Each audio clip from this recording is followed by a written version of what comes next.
What's up, everybody? Welcome back to episode 15 of Fourth and Go on the Heat Ratio Network. I'm Dave Glackner. That's Mark Tomasini. Cheers, my man. I'm glad to be here. Glad to talk for the next hour plus of Philly sports. Whole lot to talk about and more. We're going to get into the Sixers.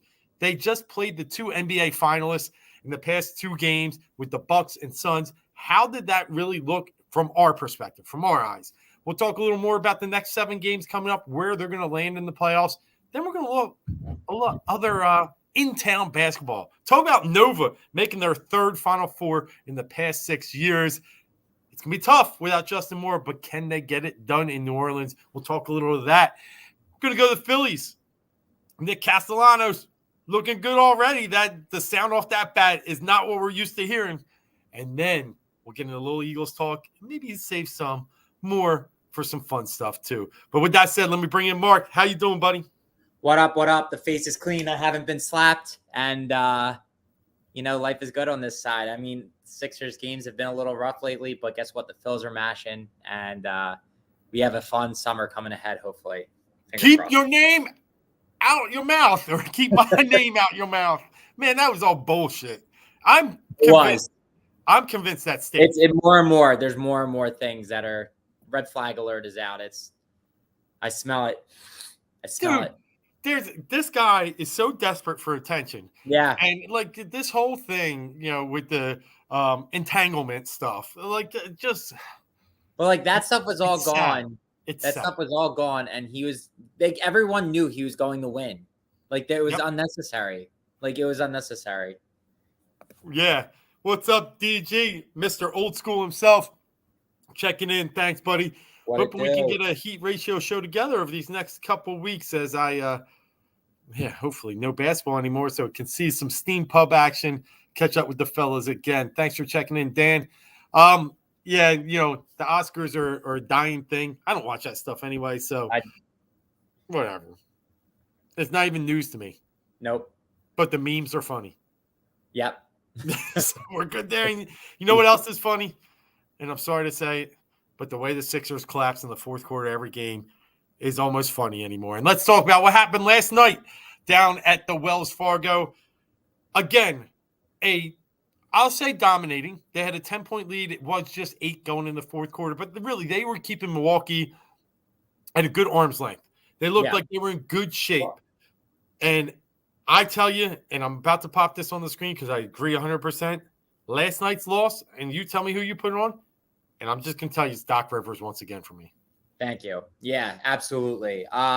This has to do with coaching because I got into it with a coworker today at work saying, "Oh, you can't put this on Doc," and I'm not going to put it all on Doc, but when you look at it, there's moments and times where he needs to step in and he needs to step up. Like, he takes your conventional timeouts when they're going on a run, but I feel like when Giannis went on that, pretty much, they say it was 14-0, but it was like a 17-0 run at the end of the third into the fourth, and you didn't adjust. And then you have the audacity to say, I almost was going to play Paul Reed, but you didn't. Like, you didn't do something. He's fresh legs. He's young. He held Giannis to 4 of 11 when they played before the All-Star break. Look, you got to do something different.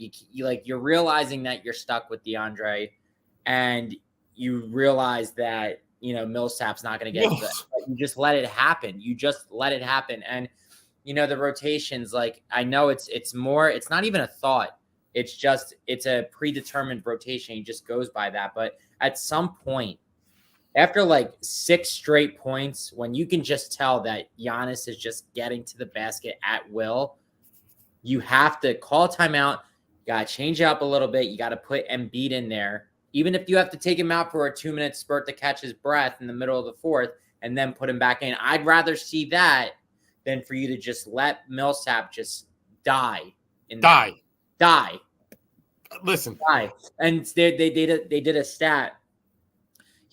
Millsap was the primary defender on Giannis for 2 minutes, and he gave up 14 or 15 points. That's all you need to know. And why can Milwaukee, because what you just said is 100% right. Milwaukee knows Joel Embiid is going out with 2 or 3 minutes left in the third quarter and going to sit till 6 or 7 minutes left in the fourth. So what do they say?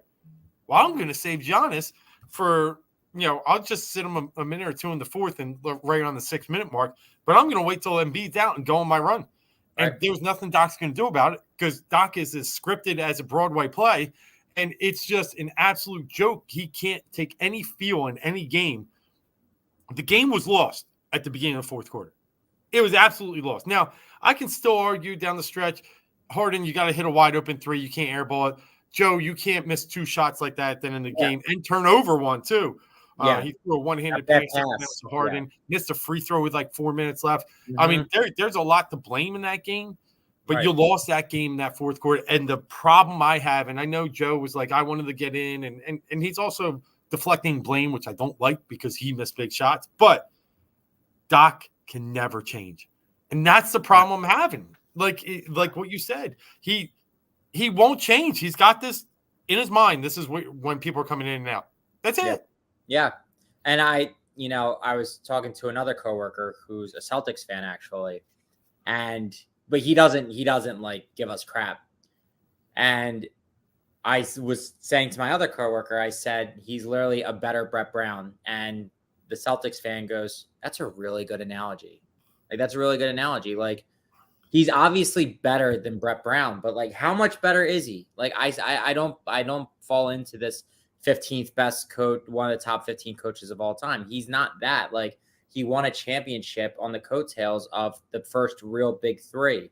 And the common denominator here, he has the most blown 3-1 leads.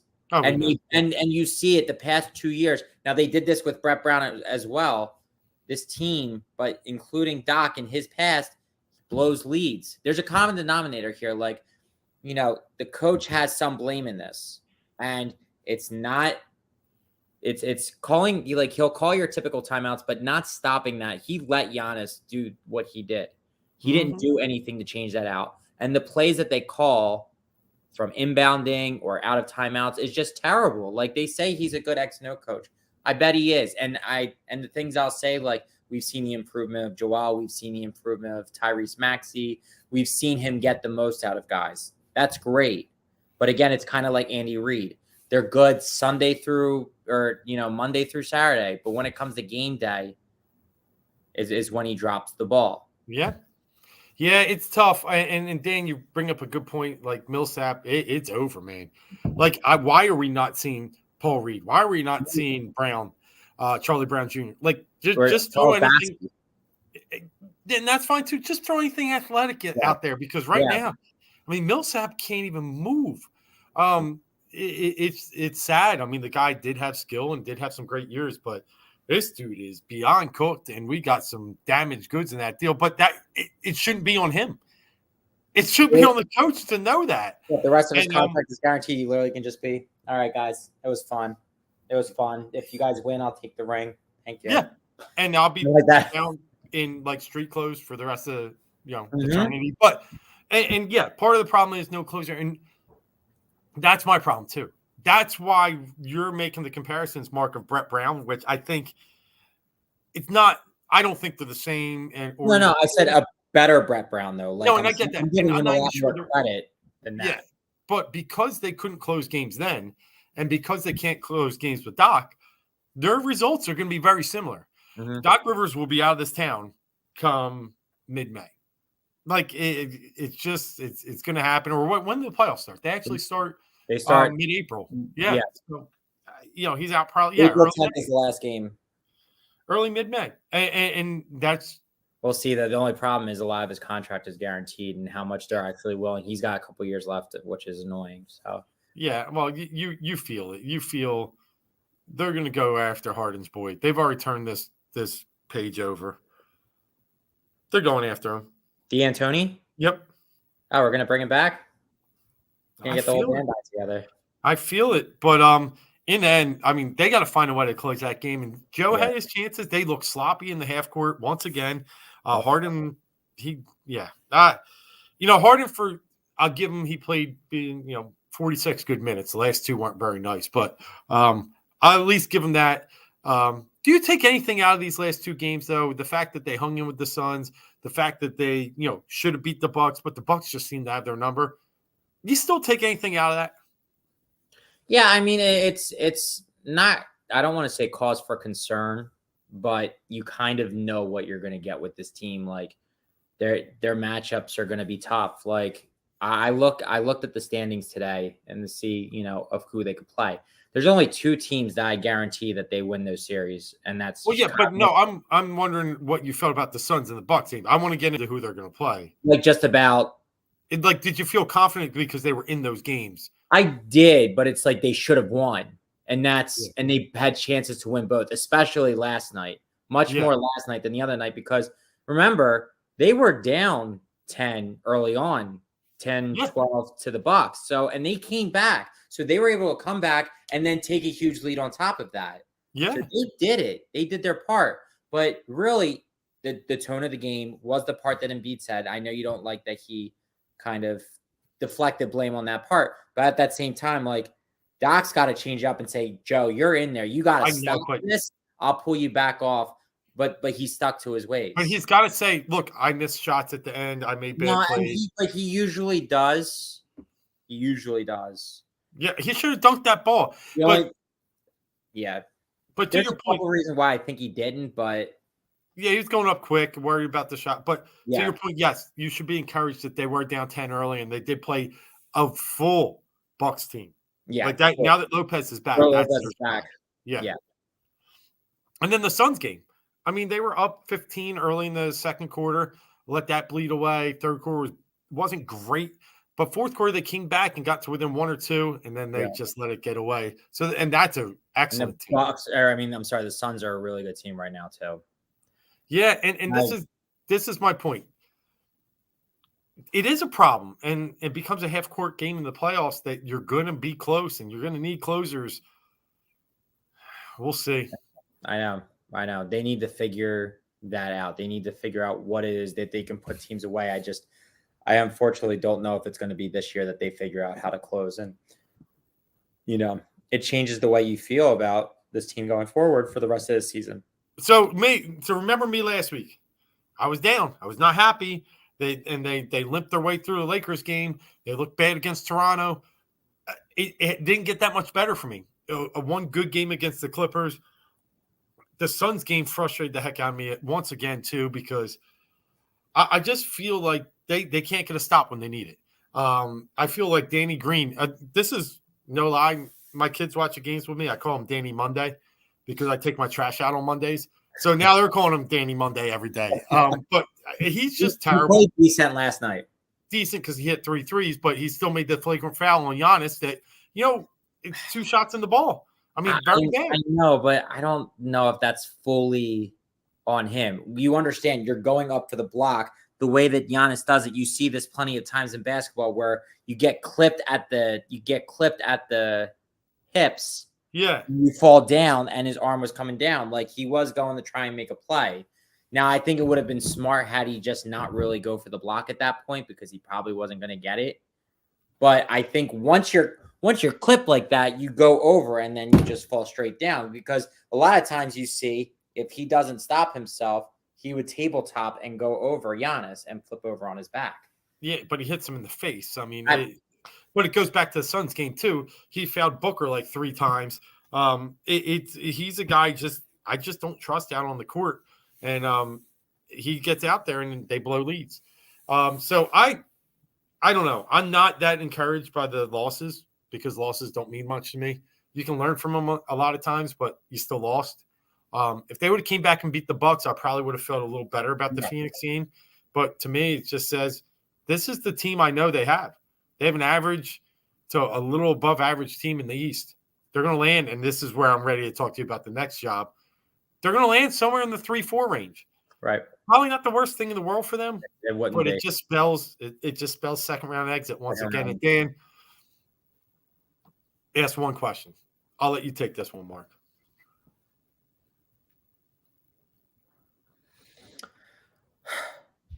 What, that's an issue? Are you seeing the aging before eyes? I'm seeing a little bit of age, but here's how I look at it. A lot of people are having buyer's remorse right now on James Harden. Now, I think that can come into play more depending on how he finishes out this season. And, if he gets that extension or if he does the 1-year opt-in deal. That's where things are going to change. But I think there's a slight hamstring, but I think we also are seeing that he's getting older and he hasn't conditioned himself well enough. Yeah.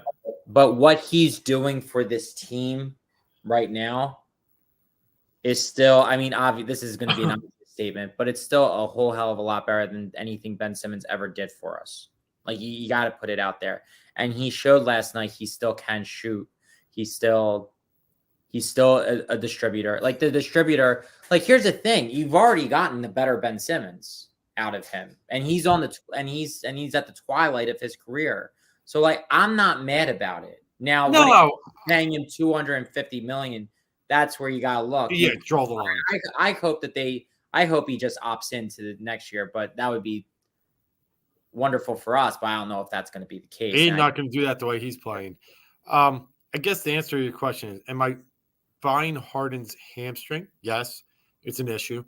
Yeah. Are we seeing the aging before ours? Yes, absolutely. I think those can be true. But can it change? And it can change probably in all season. It can't change now. He's got a condition. He's got a condition all season, but he's got to be dedicated and focused to doing that. Yeah, so that's where I'm at. I do think we see a little age, but I go back to seeing guys like Chris Paul, right, has played a lot better with age. LeBron, you can even see, still playing really good with age. I think Harden can be saved a little bit. But but the difference between those guys and him, they're more, they take care of their body better. Yeah, and you're right. He's not the savior. I tweeted something. I have major concerns about James Harden. I don't know if there is another way for a savior, though. No. I think not this year. There's not another savior coming this year, obviously. And the way the contracts are built, the only way you're getting another one is if somehow, some way, Tobias Harris can be traded to Never Land, and you can somehow swing a Bradley Beal. And that's a savior potentially. But Harden is very passive. He's swinging balls when he's wide open from three. It's because right now he doesn't have confidence in his shot. So, there's some buyer's remorse right now, some major concerns, but I agree with you, Mark. In the end, we got as good as we could have out of this trade. Right. We didn't just get rid of Simmons' contract. We did bring in a player to supplant that. Yeah, and he's still – I'm not upset with it. I'm not. No, he's uber talented. I'm giving him a lot of rope right now still. Yep, he's uber talented. I think he can figure some of these things out. Like when he shot 11 shots in Phoenix, he comes back yesterday and puts up 7 in the first quarter. Right. He knew I had to put the foot on the pedal, but I just don't know the way he's playing right now can really – I don't know if it's going to get much better this year. But there's an offseason ahead, and that it sucks to say it, but we gotta go with this lineup one more year. You have to. This is what I've been saying, that they needed to get him now, though. You did. Well, you got to get the chemistry built and everything. You were going to lose without him. Right. They and honestly, if they probably will lose at some point, whether it's the second round, Eastern Conference Finals, what have you. I think they need to go through it, and I think they need to feel it together. And the one thing is, obviously, the Bradley Beal thing would be really cool. I'm afraid of losing Maxey, but if not that, if they could still shed Tobias's contract and just get a decent starting power forward and a really good bench piece, I'd rather allocate the money that way than bringing in a Bradley Beal, to be honest, because you have 2 birds with 1 stone.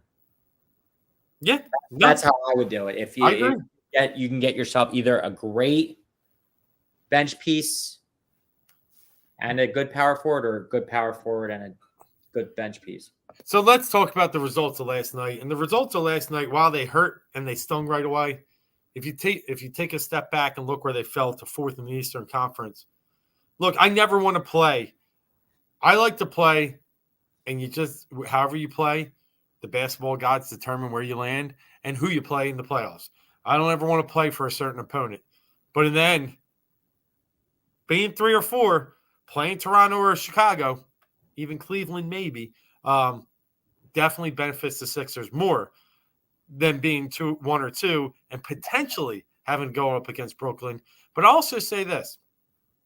The second round, I don't mind being the road team. Listen, we are 21-17 at home. That is garbage. Right. Straight up garbage. They're way better on the road this year. Only 11 losses on the road. I think it's like 22-11. And no, I think it's even better than that. I think they're at 47 wins. It's like 26-11. Like, it's mind-boggling how bad they are at home. And if you go back to the Atlanta series and you remember, we lost 2 at home to Atlanta. We're 2-2 at home in that series. So you can obviously see losing that one game, losing those 2 at home against Atlanta were killers. Yeah. So I got to say, I don't think the 3 or 4 and having a potential road series in the second round is the worst thing for this team. Going to Miami or even potentially going to a place like Boston, sign me up. I don't think it's awful at all. Going to Milwaukee, I think Milwaukee would be our toughest series. I really do. They just give us fits. We never beat them. I mean, we just did it before the All-Star break. That was the first time in 6 years that we won in Milwaukee. I'm just saying. I think all they have to do. And this is another thing I was saying at work earlier today too. They have to figure out, just not even stop, but slow down Giannis. Just have some kind of plan for him, because they never have a plan for him. They never have a plan for a way to alleviate him, a way to double him. They don't do it. If all they have to do is if they just prepare and just figure something out, I'm telling you, you really need to put Paul Reed out there. At least you have athletic young bodies that can bang with him. Paul Millsap's not doing it because he's 2 steps behind. But that's not the difference in this series. Playing Paul Reed 5 minutes or Paul Millsap 5 minutes, that switch doesn't give us the advantage to beat the Bucks. You really think the Sixers are well equipped to beat the Bucks? Yeah. If they can slow down Giannis. If Giannis goes for 30 instead of 40, I think it's that much of a difference. I mean, I don't. They haven't shown in the past. Every time they're up on this team, they lose. Drew Holiday killed them last night with more aggressive defense. Had a couple big shots at the end of the game. Lopez sticks it in when they need it. And he gives them beat fits. He pushes them outside a lot of times. They're running doubles. So the Bucks would be your more ideal matchup than the Heat. No, I would still take the Heat over the Bucks. I'm just Okay. not as worried. Sorry about that. Yes, I'm just not as worried about the Bucks. Yeah, and attack Giannis on defense. I got you. People swallow whistles in the playoffs, though. It's not as easy as trying to get him to foul out. But yeah, I mean, him shooting foul shots is also another way.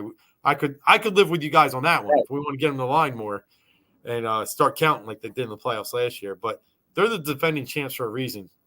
Boston, what's your take on Boston? Boston almost scares me more than Milwaukee. Yeah. Boston, now here's the thing. Sixers, unfortunately for Boston, they have a saving grace. Robert Williams is probably missing the rest of the season. So their front court presence is now nil. Yep. I mean, I know they have Daniel Tice. Daniel Tice.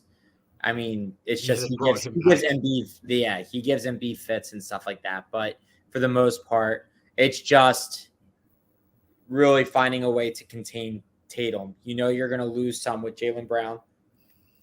If you're going to have to stick Matisse on him, but Embiid should be able to eat in a series against Boston. But it's just Boston always plays us well. It's a very tough order to play Boston. There's no Brad Stevens. Ime Udoka is doing fine with them. Obviously they're playing really well, but I think that the Sixers have a better chance, but Boston still scare me. It's until we beat them in a series. Until then, I'm not going to feel good about it. Yeah. The way I'm looking at Grant Williams is playing tonight at 26 minutes. What happened? Grant Williams? Yeah, is that who you said? No, Robert Williams. Oh, Robert. Okay, sorry. Robert Williams is, I think, number 44. He's their No, he's out. He's out. Center. Okay. He's Yeah, out. yep, He yep. got surgery. Yep. He You're just right. had successful surgery today. I was going to say, Yes. what did he do? How did he? No, I got you. No, little IPA, Dan. Little IPA. Yeah. It's got some wheat in it. But all right, yeah. So interesting. So do you think the end of the season, we got 7 in a row to end the season here against teams that are seeded 6th or worse, most times worse. The hardest game wrapping up here looks like Toronto, right? Yeah. Up in Toronto. But Detroit twice, I think. Indiana's in that mix. What's another team? Charlotte too. Yep. And then they should end the season with the Cavs too, in the mix. So seven games against all winnable. Really, what's your desired spot to be in the NBA East when we start the playoffs? 3 seed.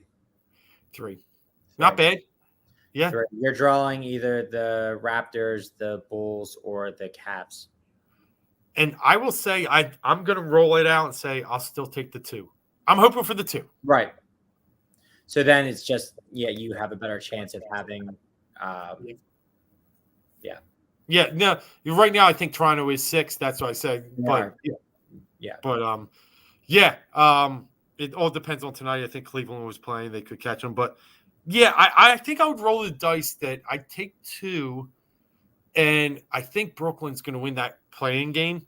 Yeah, and then they'll get the 7. Oh, then I don't want the 2. No. All right, then it's the 1. It's the 1 or 3. Yeah, stay away from the 2. Yeah, that's what it is. Yeah, that's why I'm saying that your 3 is your sweet spot. Yeah, and I think can the Sixers beat Brooklyn? Yes, absolutely. They can. I just don't know if I want to stress myself out with that in the first round. You don't. That matchup in the first round is just a lot to handle because what it's going to do, even if you survive that, I think you're going to 6 or 7 games. And I think it's that you're going to be wiped out by then. Yep. Harden and Embiid are both going to be drawn out. Your bench is going to be withered away. I mean, you're really relying on DeAndre Jordan, who's terrible.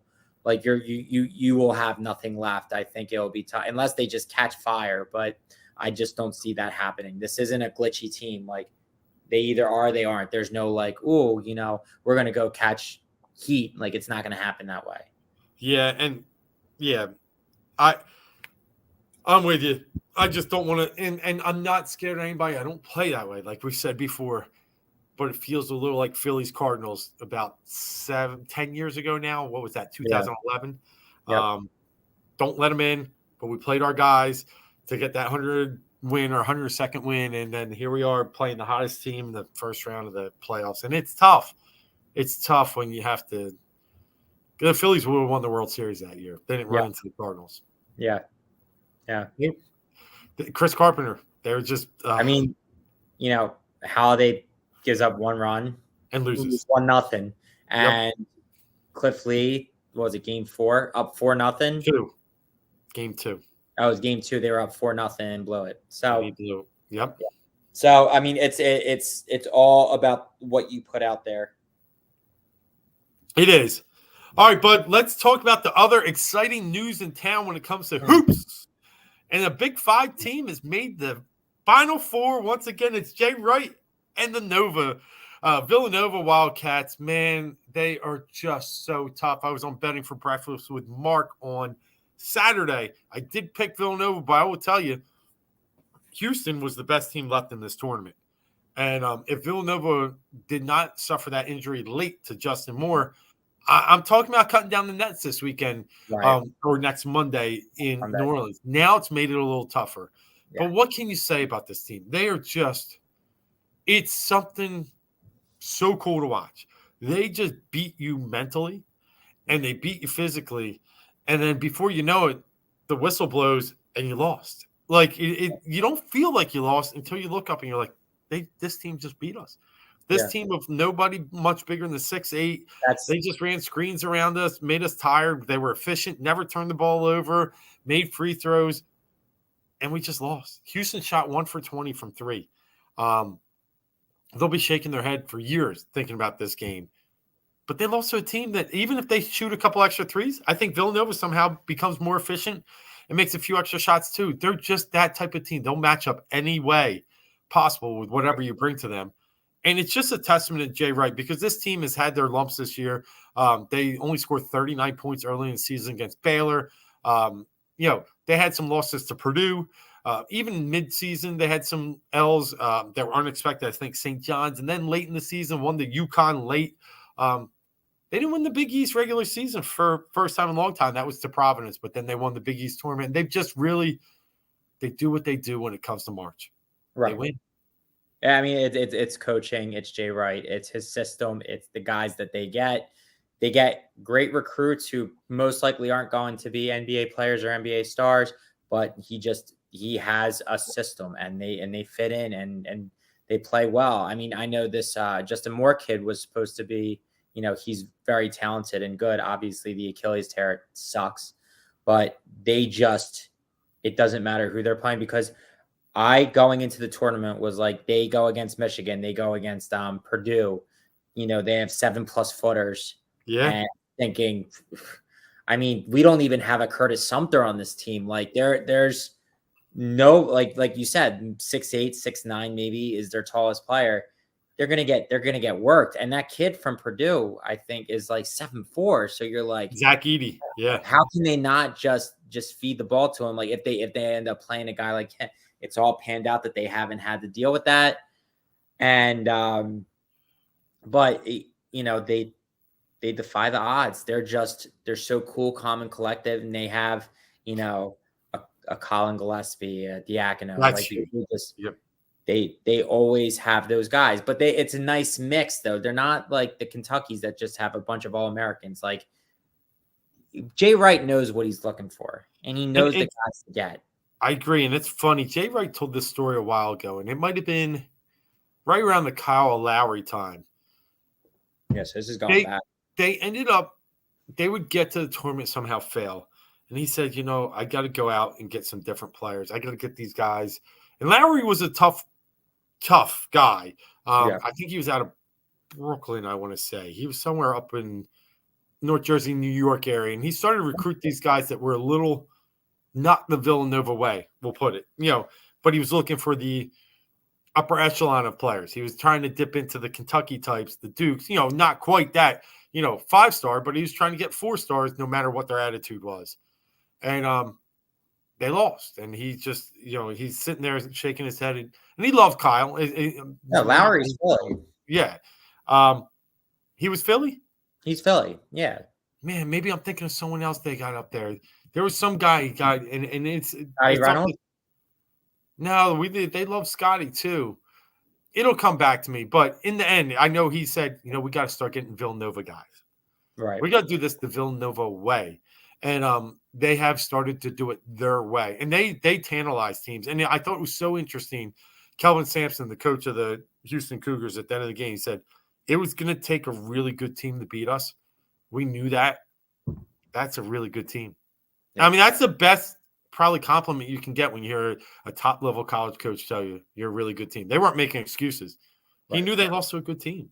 And then you're right. The Gillespies, Jermaine Samuels was the MVP of the region, 6'7", but he averaged like 17 points a game. He was fantastic. Gillespie had 6 points against Houston. Right. They can do it. He made his first field goal with like 6 minutes left in the game. Yeah. I think it was only one. It was a corner. It was a corner like from the foul line, like corner. But it's funny because I remember watching the possession before he got tipped. The opposite side of the foul line, like taking a jump shot, and he just went and he saw the opportunity, he took it again, and he nailed it. And it was a big shot. I remember it was much needed because Houston, I think, got back to within 2 at that point. Then he makes that, stretches it to 4. And you know what Villanova does? Excuse me. And it's frustrating in this college game to play against a team that can do this. They lull you to sleep. They do. They're not home run. They're not flashy. They lull you to sleep. And most of the teams in the tournament, they get on flat, 20-0 runs and stuff like that. Nova they're in their way. They bore you. They tire you to death. That's what they do. As we've seen, they just don't score a lot, but they're so good defensively. They're so efficient. And make their foul shots. I mean, you can't ask for more. Yep. Yeah, no, you're 100% correct. I think it's just a testament to the way they play. And someone asked Jay Wright the other day, I think it was on Part of the Interruption, do you practice foul shots? He's like, oh, yeah, we have so many different ways we practice foul shots, to ensure that it's that important to them when they play. And give them credit. They played the Baylors this year. They played the Tennessees. They played the Purdue's. They go out and seek you. They're ready because they played UCLA early in the season in UCLA. UCLA coming off that awesome Final Four last year. They didn't care. Right. This gets them ready. Houston's best opponent this year, outside of Memphis, I think was someone like Arkansas. Like it wasn't great. Right. Yeah. Not saying that was the difference, but they played pretty much in Houston's hometown, 3 hours south of their campus in San Antonio. The whole crowd was right. It didn't bother Villanova. Still 15 for 15 from the foul line. Yeah. It's impressive. So I ask you this: Kansas, and then the winner of UNC Duke, do they get it done? Honestly, this has written a Duke national championship all over it. It's too fitting. They lose Krzyzewski's final home game against North Carolina. So that I think they're going to have a big win against North Carolina. They're going to ride those, and it's just going to be one of those fate things where it just falls into Krzyzewski's lap. Now, whether Villanova gets there or not, their chances were a lot better before the other day. Yeah. So we'll see. I think they can still win this game if they play their best Villanova basketball, and they take the game away from Kansas. But if they get in a matchup against Duke for the finals, it's going to be tough. It's going to be tough because I think it's just fate. I agree, and I think the problem with playing Duke, they're efficient, but they're fast paced, and that like matchups, styles. Villanova won't be able to do what they've been doing to these other schools. I mean, Krzyzewski is a good enough coach to be able to combat. Obviously, when I say good enough, like he's okay. Yeah, right. He's one of the greatest all time. He can combat what Jay Wright is going to want to do. And that's true. I think Duke's the worst matchup. I don't disagree with that. And I don't think Duke is great. They're not good defensively. But Ben Carroll will give them fits. And Williams, huge in the middle, and has transformed his game. So, I think they're tough. I will say this. Kansas ain't great. But they did play great in the second half against Miami. Abaji is a hell of a player. Christian Brown's really good. They're getting a ton out of their bench with Remy Martin. He's come out of nowhere, and he was the player of the region as well, or the MVP of the region. But Villanova can win that game if, and I put this big if out there, they don't get into foul trouble. They're going to play 5 deep. Caleb Daniels comes off the bench, played like 37 minutes the last game. He'll play 37 minutes from the starting lineup now. Like, they're going to have to play 5 deep. Archie Diacono will get a few minutes here and there. That's it. As long as they're not in foul trouble, they beat Kansas. I really believe that. Yeah. But I'm with you. I think it could. I think for one game you can pick yourselves up and be awesome. Right. 2 games, it's going to be tough, especially when it's, like you said, it's Coach K's swan song. I don't know how. That'll be tough. Yep. But good. It's still great watching Villanova do it again. The little guy. They're not the Blue Bloods. I know people say, and they won 2 national titles. I don't care. They're not. No, they're right. They're not a Blue Blood. They get 3 stars and they still come out and beat you. Yep, and that's what it takes in this game in this day and age. Yeah, and they keep their players longer, and that helps too. Hey, with that said, let's move over to spring training where it's just about wrapping up. We're starting to think real season coming up as the Phillies open their season next Friday, April 8th against, I think it's the Oakland A's are in town. Athletics, yeah. So today, Kyle Gibson gets a little bit ripped up. I haven't seen that stuff so far this spring. What's that? He was. I haven't seen his best stuff so far No. this spring. But well, you go ahead. I didn't want to steal your I was thunder. just gonna say, like, what I've seen so far is, we got a multi-home run game out. Harper in one of his first games. Castellanos comes in and hits bombs. He's still hitting over 500 for the team so far this spring. I know it's been in a small sample size. You got a guy like, Schwarber hit one. The offense is going to be there. I know they didn't hit great today. That's okay. But I'm really I'm starting to think this lockout really affected the pitchers a lot more. Yeah. And with the way this team's built, even though I like their pitchers, I think coming up here, we're going to need to hit. We're going to need to hit it. Now, I hope we can, because I'm a little worried. I think the starting staff is going to be good, barring, again, injuries. Yeah. But it hasn't shined yet. And I'm looking for a bounce back from Nola and a continued success from Wheeler. And behind that, it's been a little shaky this spring.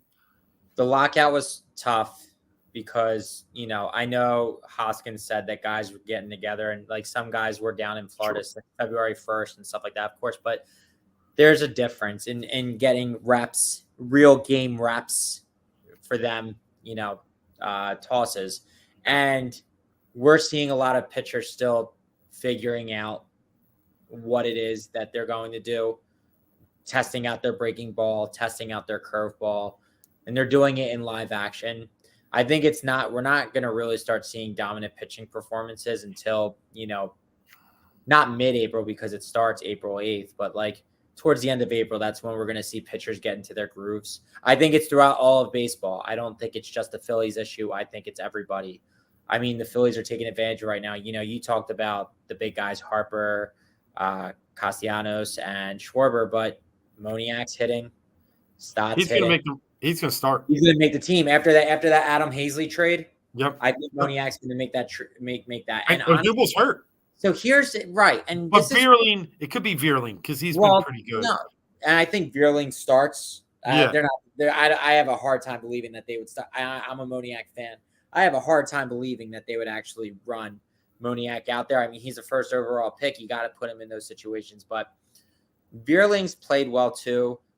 This is my problem. Like, you didn't, I don't think there should have been a rush to sign Odubel because you put yourself in this position when you see what you have first before you do that. You might not even need him. Like, if you can platoon Moniak and Vierling, it's much more worth it. Moniak, you have a lot invested in. Right. Like, he's your number one overall pick from a couple years ago. Like, actually run him through the rigor and figure out if he can be a player for you guys. Again, it's going to be the same kind of Adam Hazley thing, but they fast-tracked him because they took a high schooler with a first-round pick, and I think the Phillies didn't know what to do in that situation. So, but I like that Moniak has kind of stepped up, and I think it was only a matter of time. He was young when he was drafted. But, yeah, like, I think you're seeing the hitting. So I think you're going to see the hitting carry this team to start the season. But it means you're going to get rough starts from Kyle Gibson and Nola. And, Wheeler's behind it. They both got hit hard in spring training so far. Both right. of them. Right. So, I think the pitching, if we're getting into May and we're not getting good starts by these guys, all right, hit the panic button. But until then, I'm not even blinking my eyes twice at this pitching staff right now, just because spring training. I don't think we've seen Suarez pitch yet. Right. I don't think Wheeler has even pitched yet. No, Dombrowski said he was behind. Yeah. Things. But as we know, like, they're going to play 162, right? They found a way to get these games back in. And the Phillies, I think, open up and play 13 straight games with no days off. So they're going to need these guys. It is going to be behind, and they're going to need to. Luckily, the A's are terrible. They still have a little bit of talent, but they're in one of those transition periods. So it's a good opponent to start with, and it's good to be home. But I'm going to hope to see a little bit more out of the arms before we get up here. But the bats are encouraging. We talked about Moniak has been encouraging. Vierling's been encouraging. I do think right now, I think they're going to stick with the DD at short, Bomb at third. It just looks like the way they're working the line. Segura's obviously got second. I don't think Stotts is getting it. Do you? You don't think they're going to move? They might move DD the third and put Stott at short and send Bomb down. They could. I mean, Bomb's been hitting like 100, I think. Right. It's not because you're not keeping him here for his fielding. So if he's not hitting, what's the point? Yeah, let me see his. I mean, he was in trade block talks. I mean, look, Bryson Stott is doing everything that you could ask of him. Oh no, Bomb's hitting. What is it? 0? No, it might 0.95, I think. Yeah. 0.95. I'm telling you, I think they make a bold move. I mean, that's not bold move, but I think what they've done with trading Hazley means, okay, we're good with Bohm, and we have Moniak, who's going to be our guy, especially while Duval's hurt. I mean, Reese God, yeah, they might. Stott's been playing too good to just sit him down. And I don't want to put Stott he's batting 500. I don't want to put Stott, I guess, on the roster and have him be a utility player. Right. Yeah. You're gonna do it. Yeah. And he was the first round pick 2 years ago, right? Yeah, he's like the 21, I think. 2020. Yeah. Wait, no, 21 was last year. So 2020? 2 years ago, I want to say. Yeah, that's where I'm at with him too. Because I think I'm trying to think. What did we sign Harper at 19? Yeah, 19. Yeah. So I think it was after we signed Harper, the next draft, I think we drafted Stott. So yeah, that would be 20, which will be 2 years. Yep.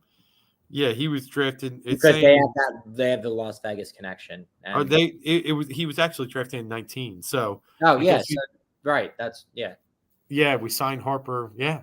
Harper in 19 and drafted Stott. I was gonna say it was the draft after we signed Harper. So then it's the same year. Yeah, so Harper was signed in February, March, and he went and he drafted in June. And we took Stott right after. 14th overall pick. We'll definitely break down the Phillies and what we think they'll do in the season next week in our show. But there are some encouraging signs, and that's what we want to hit on tonight. Castellanos, obviously, we're loving the way his bat looks. Schwarber, I think they're going to be able to find some ways to creatively put them together. Obviously, one in the DH spot. Center field now rounding out to look like 2 young guys. I'll take that. Yeah. And if we're talking Stott in the infield, hey, I'll take that too. I mean, I think you got enough veteran power here and hitting that you can take gambles like that and play some younger guys. So just get that pitching right, because right now that's going to be the X factor for this team. I'm not taking anybody's pitching, any team right now, too seriously. I'm not putting stock in it. I think this lockout was just terrible.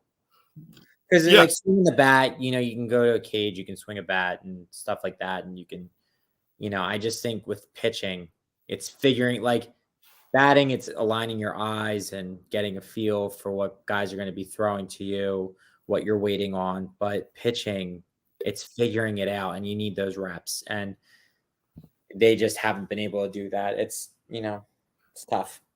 Yeah, and I mean, with them pitchers, if you were locked out, how much would you really try and throw? Right. I mean, I'm sure they did throw a little bit, but I'm not taking a risk that I'm salvaging your arm. I mean, if you're just throwing bullpen sessions and then all of a sudden you pop your arm out, like you can't do the same. No, fielding and hitting. Yeah, they're going to be behind, because I wouldn't risk it either, especially the free agents that were out there and all that sort. So they are going to be behind. They do need to stretch it out. There was something interesting I wanted to talk about real fast with baseball. I know there's a handful of rule changes. Obviously, we talked about the DH and looking at the extra playoff team. I read something the other day. Have you caught this yet? That they're going to move second base in the minor leagues this year. In the second half of the season. Supposedly, second base was never truly square. And with the reduction in stolen bases, the way it's going to work, they're actually going to move it in, I think 13 inches closer to the mound, which trims off the angle to it by about 13 inches. They're actually going to put bigger bags out there too. So it adds like the distance shortens by like 17, 18 inches, which saves them about 2-3 tenths of a second on a steal. It's interesting. I think they're really trying to get running back into the game and maybe some first to thirds and some strategy. Did you read anything about this? I just saw it recently. I've heard about the bigger bases. I didn't know that they were actually bringing second base in closer, but I knew this that is just minors. Yeah.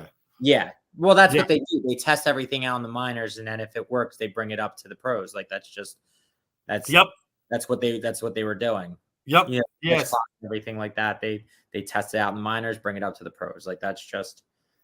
It is. And I think they did it in the what's the West Coast League that they call Pacific Bat League? I think it's called Pacific. Okay. And nobody even knew about it, but now they put it in the small asterisks for the minors. So it'll be interesting. Look, baseball's got a lot to do, I think, to still bring this game back to a lot. Interesting. I think the DH helps. I think the extra playoff teams help. I still am cool with the ghost runner at second in the extra innings because I've 19 inning games. I'm still not in love with it, but I've come around on it. Just to make the game shorter, so you don't have these 20 inning extra innings, and that's where your issue lies. I'm for that.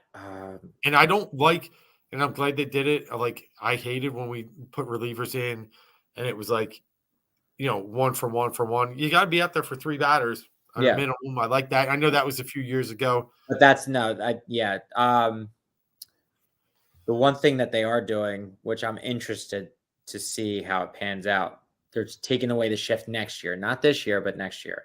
Yeah, are they fully taken away, or you can use it only like a certain amount of times? I forgot what it was. I think it's gone next year. I'm okay with that. You can still shift. I'm okay with it. Yeah. For me, I mean, I think you should learn to hit the other way, but I think you should. I think you should too. I know they're trying to make the game put more runs, make the game more exciting. I get that, but it's like, how can you tell them like, no, you can't stand over there. Like you have to stand in a certain spot. Like playing softball in the outfield, we have four outfielders. You either have a short fielder when you have teams that are finding the hole, so you need to have a short fielder, or when you need to go stack the box 4 wide. Yep. Like, how are you going to say where I can and where I can't stand? I hate the shift, but at the same time, like if I have the option, if I know this guy's going to hit it first base side every time, why wouldn't I stack the box over there? Go ahead. Go hit a dribbler to the third. I dare you. How can you tell them not that you can't stand there? You can't have this many people there. Like, but I also don't like the shift either. Like they should be at their north. Like it's a very, I'm on the fence about it. I think it's hard to, but I just can't get past the fact of telling players where they can and where they can't stand. No, I agree, but it's in NBA. They tell you can't play zone. Now you can play zone as long as you don't have someone sitting in the lane for 3 seconds, so you get defensive 3 seconds. So you have to play 3-2, right? That one's a little more understandable, I think. Well, they want to sell offense, right? They want man-to-man so they can sell one-on-one games and offense. To me, it seems like the same as what they're trying to do in baseball here. Yeah. That's my opinion. Now, again, I believe in basketball, true basketball like college. I can play with it. Like, look, this team's going to be good. I want to play box and one. Look, this team, I can't guard man-to-man. I want to play 2-3. Right. I think you should have the opportunity as a coach to do those things. So I agree. I think if you're not good enough to beat it, then you should be able to play any way you want within the rules, within the boundaries of the game. Right. Now, why I like it is as a fan and watching optics, I always hated the hard ground ball that was roped. Like, not even ground ball, like line drive and the second baseman was playing right field. I hated that one more than the shift. Yeah. Like, he's literally 18 steps into the outfield. I saw it. Yeah, I think I saw it with Schwarber the other day. He hit right into the shortstop playing right field. Like, that's like it's nothing. That to me, that's where that kind of stuff drives me crazy. But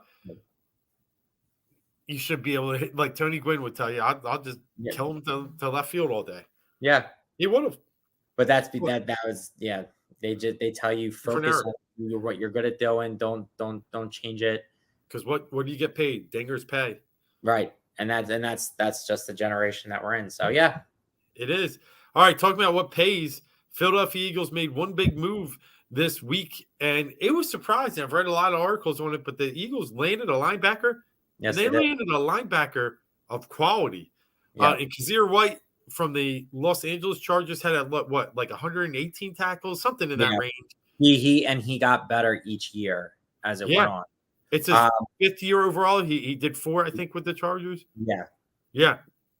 1 year, $5 million. Yep. I was listening to the radio today, and Daniel Jeremiah was on, and he actually commentates for the Chargers. So he had some, and he said he's a guy who gets better every year, but he's not a star linebacker. He's a for us, he will be. For us, maybe, but he is a Robin. He's a second fiddle linebacker. Like he's a good starting linebacker, but don't expect him to be your Micah Parsons or anything like that. But he's versatile. He gets tackles and he can do some coverage because he's from West Virginia, where he was a safety. He came into the league as a safety, and they converted him to a linebacker. So he's got some coverage skills, as well as being able to tackle. I think it's a great move.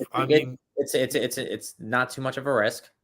No, not at all. Again, 1 year deal, and for him to come to a team that really starves at linebacker, where he can probably shine, he's going to make himself some money on a 1 year deal. Mm-hmm. I really do. Yeah, I think he's gambling on himself, and I think he's going to win. It's kind of like I feel like the offseason we talked about last week has been real dry. Zach Pascal doesn't, blow me away. And, outside Hassan Reddick, which I know we needed and love, it's just been a lot of blah. And this added a little more than blah for me. It had a little taste. That's how I'll put it. I did read an article that the Cowboys should be ashamed of themselves for passing up and not jumping on this because right now all they have is Van Der Esch. And you can understand why the Chargers can't really re-up on this. They spent all their money in free agency. They were dead. Parsons too. And Parsons, but I look at Parsons more as an edge rusher. I know he is a linebacker, but he is unique. I give you that. Right. But like they had and again, I think the Cowboys are a little strapped with cash too. So they are. Yeah. They got worse this offseason, that's for sure. They absolutely did. Well, when you give what was their 4th receiver's name? Cedric Wilson? Yeah. Like 60, like something crazy. I know Gallup went away for big money, but no. Not Gallup. Yeah, Gallup left. They signed Gallup. Cedric Wilson went to Miami. That's what it was. And Amari Cooper's gone. Well, I had to flip the script. They gave Gallup the big money. Yeah, and Gallup off injury. Right, off of an injury. So I think Dallas got worse. But regardless of that, the only thing that worries me about this move, I like this move, don't get me wrong. It could shorten. I mean, it's still hard to believe that the Eagles would actually draft a Devin Lloyd or a Nakobe Dean because they just don't draft first-round linebackers. But I love both. And they announced Hassan Reddick as a linebacker. So, I mean, he's going to be a mix. I think he's going to be a hybrid, hand in the dirt sometimes, stand up other times, play some linebacker coverage. But this almost, I wouldn't say certainly closes the door, but I think there's a good chance that they've closed the door on drafting because they're going to go and they're going to get an interior defensive lineman, maybe an interior offensive lineman, and then a receiver, probably. I mean, or a cornerback. I think that's the route that they're going to go if they keep all. That's even if they keep all 3 picks, and that's not even. That probably won't happen. But I did see a mock draft today where Nakobe went. Were they at 15, 16, 19? Mm-hmm. Nakobe went 15. I hadn't seen him in the top 25 before today. So these things keep changing. I even saw Drake London dropping down. But then he's backwards. What do you mean? No, that's his name, Drake London. It's not London Drake. Yeah. Drake London, you're right. Yeah. But I saw him drop, and things are still so. But you got Gardner going at 2, and you got unbelievable in the top 5, and it's all over the place. Or Garrett Wilson. Oh no, I'm sorry, Garrett Wilson in the top 5. Kyle Hamilton, the safety from Notre Dame. Kyle Hamilton. Yeah, top 6, 7. You've seen safety and a cornerback But going. you see Daniel Jeremiah saying like, now he actually like he probably should have stayed with his 40-40 with his 40-40 his 40 time on a fast track at 4.59. He ran again at his pro day and he ran like a 4.79, which brought him down. Maybe he falls out the top 10. You never know. But that's another player who the Eagles do not value safety, then they don't value linebacker. And they could possibly have their pick of both. Whether they do it or, that would be crazy if they did, but they're not there. And I get it. I like the philosophy that you win in the on the lines. I get that. But at some point you do need to address the above. Yep. You need to address the second levels of defense at some point. I agree. Unless they signed Tyrann Mathieu and they probably won't. Right. Yeah. It's not like that. They don't invest. Yeah, we're going to have to see where this goes going down the road. But I will say, at least for a name that probably won't light up your bottom line or your ticker, I think this one will end up actually being a pretty good signing for them. The additions of, what they got, they still got a lot more work to do. Right. And we'll see. There's still time left. And like you just dropped a few good names. There's potential this could change quickly. Sure. Yeah. Yo, Cease, what's up, my friend? Good checking in. Good hearing from you. I hope you got some good action on this Villanova. I think we're going to get them this weekend. I know you're a big fan of Penn State as well, but got to appreciate what Villanova is doing in college hoops. Mark, that pretty much wraps it up for us tonight. Listen, Sixers in Detroit tomorrow. Dub, right? Yeah. Detroit's playing like with a little yeah, they're playing hard, but I think we need to go in there, do our thing. They got to ramp up Embiid's numbers now to try and get him MVP. He ain't getting it. Yeah, I know. It's looking good. I think Jokic might have wrapped this one up, but we'll see. We'll see. It was my fear all along that any little hiccup with the throne. Yeah, they don't. It sounds crazy, but they don't want Embiid to win. I think that's part of it. Oh, this one's interesting.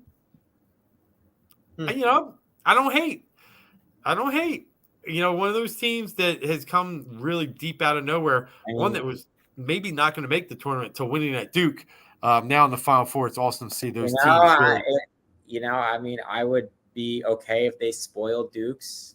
They gave it to Krzyzewski twice, and then Villanova, if they happen to win, rematch of the first finals.